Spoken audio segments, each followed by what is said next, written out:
Suasana duka menyelimuti warga Desa Cemani, Kecamatan Grogol, Kabupaten Sukoharjo, usai pasangan suami istri lanjut usia ditemukan meninggal dunia dalam kondisi sudah membusuk di rumah mereka sendiri, Sabtu, 24 Mei 2025, pagi.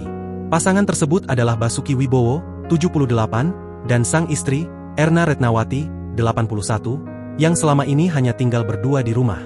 Sedangkan anak semata wayangnya merantau ke Bandung, Jawa Barat. Ketua RT setempat, Panut, 69, mengatakan anak Basuki dan Erna sebenarnya masih sering berkomunikasi melalui telepon. Selama beberapa hari, sang anak mencoba menghubungi tapi tak diangkat hingga mendapat kabar orang tuanya meninggal. Awalnya, pasutri lansia itu berjualan sembako di rumah. Kemudian sang anak meminta mereka berhenti berjualan dan mengajak tinggal di Bandung, namun Basuki dan Erna menolak. Mereka beralasan akan ikut ke Bandung jika rumah mereka di Cemani terjual. Sementara itu, Kapolsek Grogol, AKP Kurniawan Triatmaja menjelaskan bahwa penemuan jenazah pasutri ini bermula dari kecurigaan warga sekitar yang tak melihat Basuki keluar rumah selama beberapa pekan. Warga bersama ketua RT setempat kemudian memutuskan untuk mengecek ke dalam rumah sekitar pukul 7 waktu Indonesia Barat. Pintu rumahnya tidak terkunci.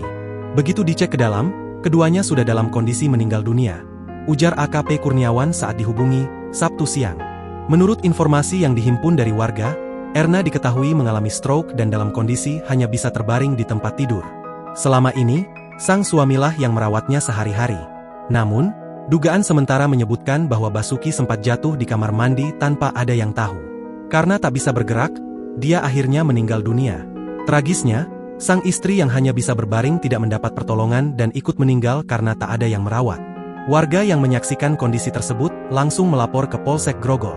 Tak lama kemudian, petugas kepolisian bersama tim medis dari puskesmas setempat datang ke lokasi untuk melakukan pemeriksaan.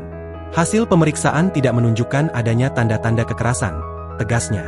Jenazah keduanya kemudian dievakuasi menggunakan ambulans dan dibawa ke RSDM Solo. Pihak keluarga juga telah dihubungi oleh kepolisian. Download Tribun X sekarang, menghadirkan lokal menjadi Indonesia.